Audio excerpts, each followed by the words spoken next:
Hello, so today we're going to do a little test play for Evil Within 2. Not really sure how well this is going to go. Not a big fan of the Tech Engine games. Not that the games themselves are bad, just that I don't think the engine runs that well. But yeah, we'll see how this goes. Tell me. So you've been stuck in here a week?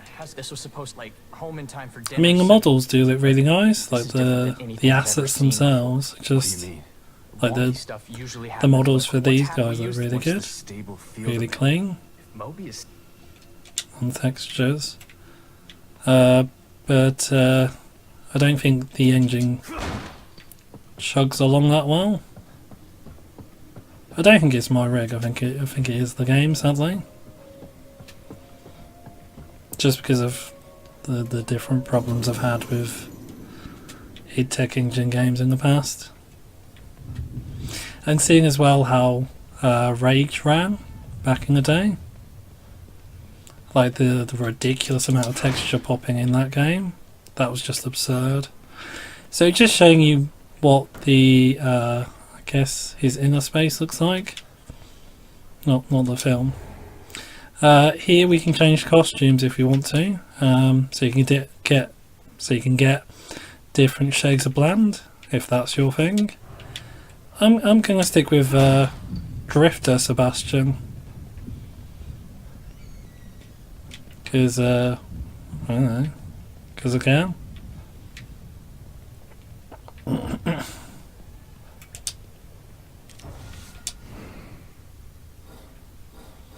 So a lot of the time when you do get supplies, it's because you're making them yourself.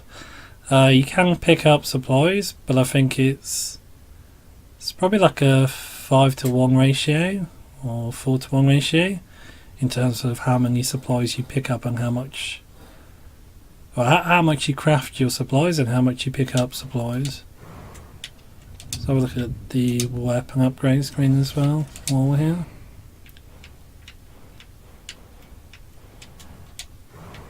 So I'm pretty maxed out on pretty much everything. This is like a start of New Game Plus, but with most things maxed out from the last playthrough. And we have pretty much all the weapons, I think, including some of the special ones. I think there's actually only like two special weapons maybe.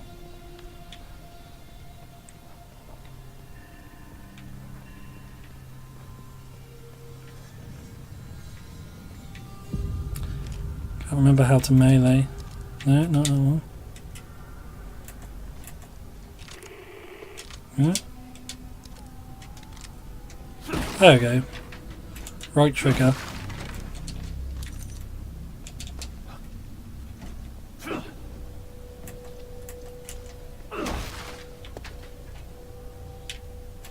So the gameplay in this is basically like a cross between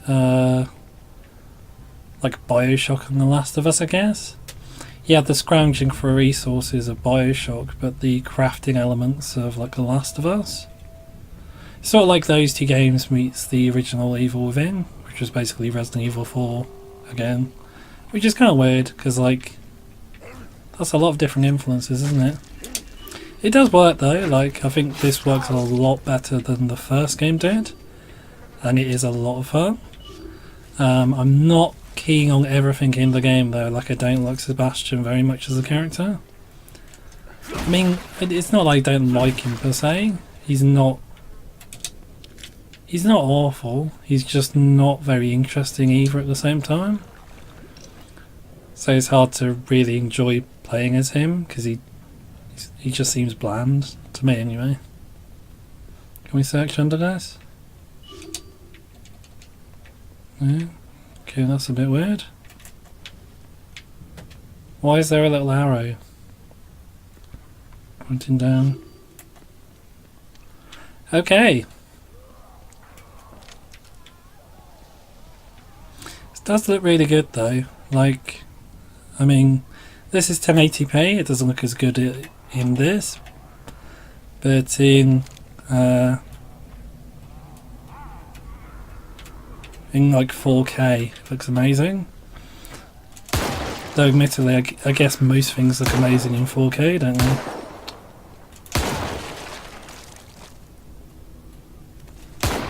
Kind of the point of 4K. Yeah, it does look good. Like all the assets are really sharp and the effects are good. But like I said, I don't like the engine itself. Which is a weird thing to say because I'm not really the sort of person who like takes note of technical specifications and stuff like that in a game.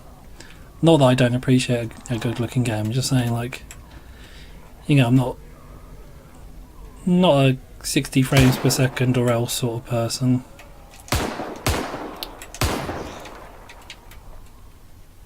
I apologise for my Polygon-esque game in here. God, how did that not blow her head off? So we're actually using Sebastian's revolver here. Oh come on, that should have hit. We're using Sebastian's revolver here. It's like a quest item basically, or quest reward. Spoilers, if you do a special quest during the game, and you get to keep it. I think it's... just trying to think. I think it's more powerful. Hang on, we might be able to check in the menu actually.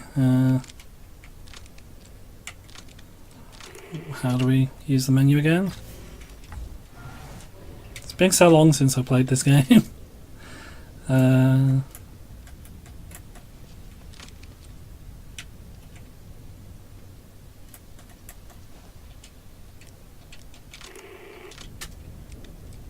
Okay. There we go.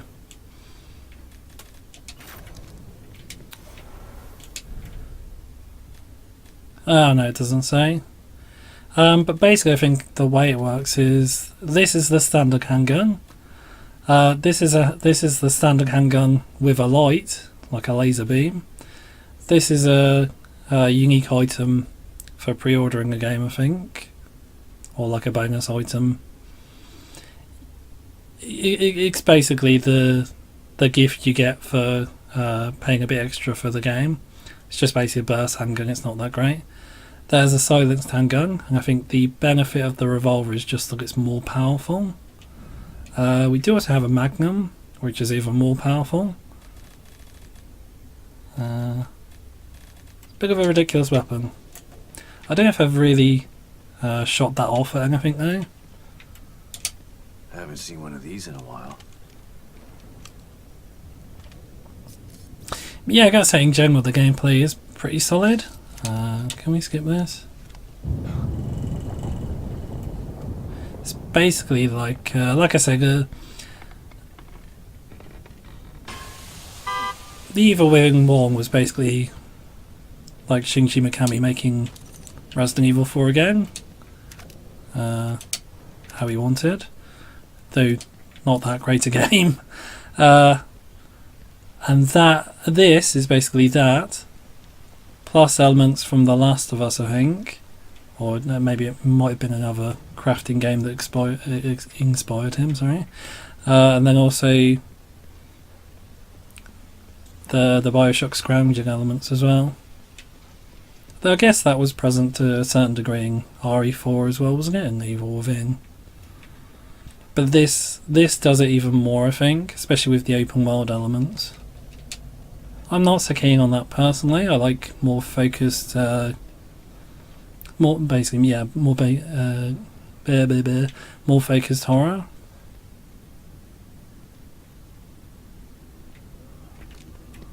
Oh wow, you can still see their eyes. It's a bit of a mess up.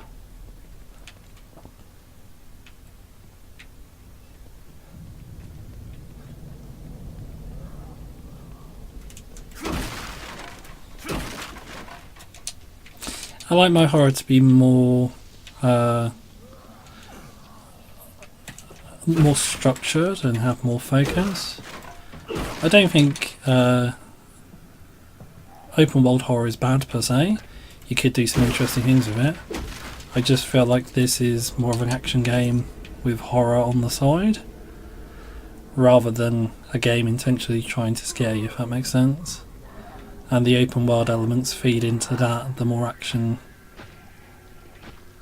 focused aspect of the game. Which isn't necessarily bad, it's a good game. It's just one of those things that I'm not so keen on. Why did he jump down? What does that make any sense? Was it because we were being super loud?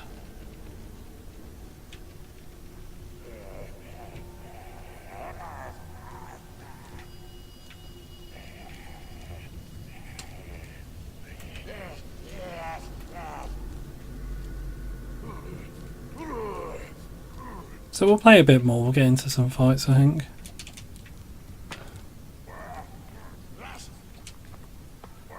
Pro tip, if you do play the game, they can't actually see you if you put the flashlight on. So it's useful for you, but doesn't harm your chances if you put it on. But yeah, gameplay mostly consists of either this, like skulking around in the shadows, knifing the weird zombie things in the head, or these big gunfights, where it's basically you running away from the enemy and trying to take out as many as possible before they can get to you. So we'll just get into a regular fight here, see if we can see how it goes. Don't know what they're doing. I don't get why.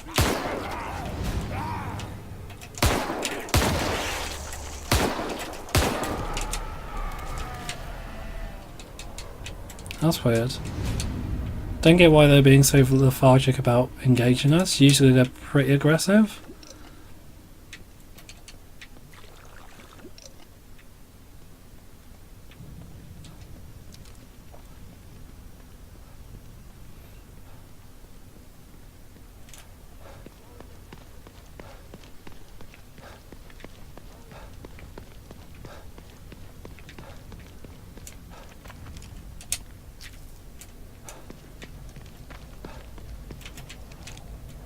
Oh yeah, there's a bunch of guys inside there, isn't there?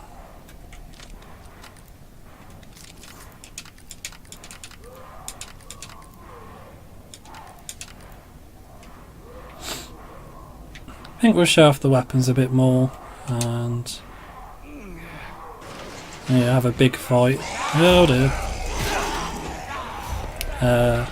And then I'll call it quits there. Oh dear. So he has a lot more health here than he would in a normal game. Wow, these guys are very...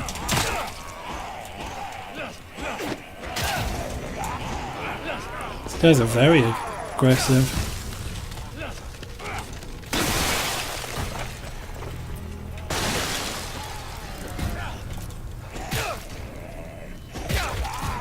Oh.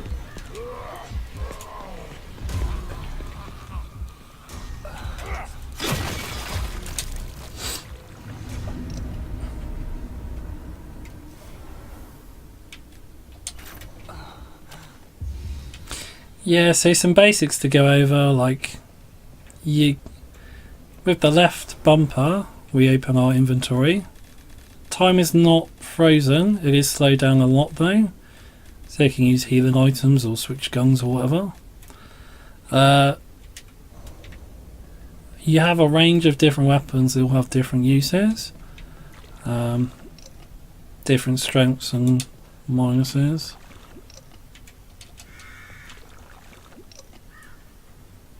It's up to you how you use them, and to be honest, because of how much ammo you can make, and you can make whatever ammo you want, it's up to you which weapons you focus on. But you do have a nice range of weapons. Most of these you get through the main campaign. It's only like that gun, and I think the Magnum. I think you have to do something special for the Magnum. and the flamethrower that you have to go out of your way to get, and maybe like one or two of the bolts. That's it though. Everything else you get through the main game. Oh, and the burst handgun as well. That's a special item though, so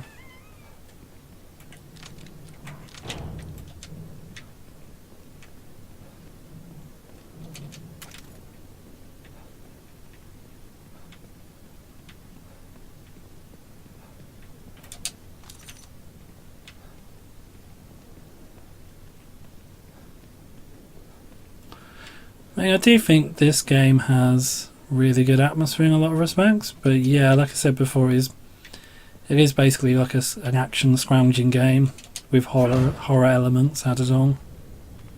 Well, I shouldn't say added on, because they are part of it. It's just like it's not the main focus. It's like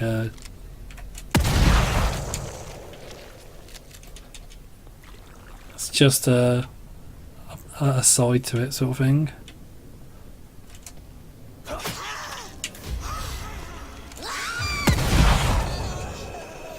Kind of hard to show you how the game plays though at this stage, because like all my weapons are super upgraded, so it doesn't play how it plays when you first get into the game, which is a shame because it's more interesting when you first start the game.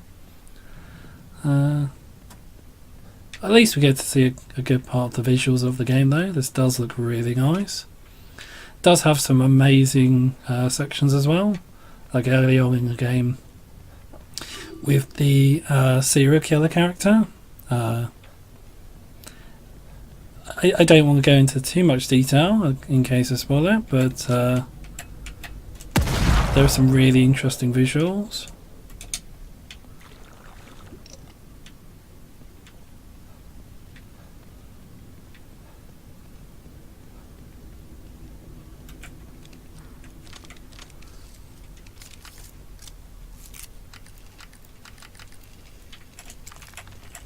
And as our final trick,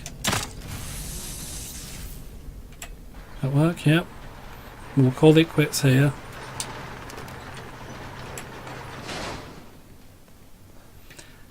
At the safe house.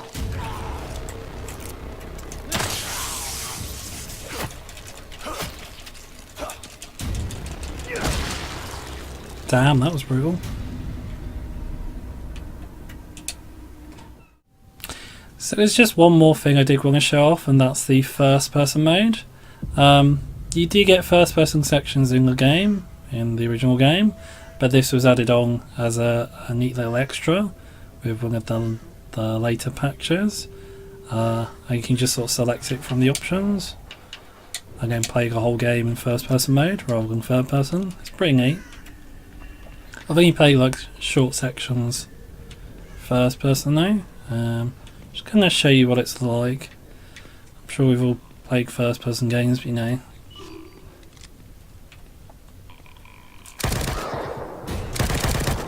I think it's neat, so it's nice to show it off. So that was actually a witch. Well, I don't know if they're called witches in this, but they look like the witches from Left 4 Dead 2. So I think that's what they're called generally by people. Those are usually a lot harder to kill than that looked. I think having been through the game once kind of ruins the effect those creatures have on you when you do fight them originally. It does look really good in first person actually. Surprisingly so.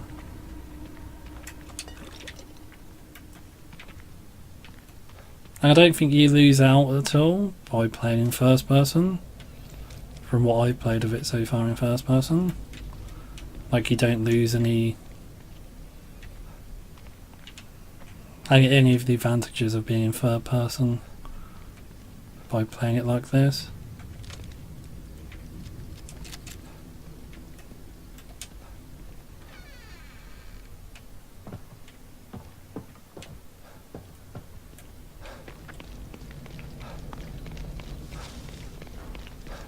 not really played through any of the story though in first person, so I don't know how it affects that, like how it affects cutscenes and stuff. But yeah, like this looks really good. I'm glad they added this in as an extra. I mean, despite the fact there are things I don't like about the game, it does do some things quite well.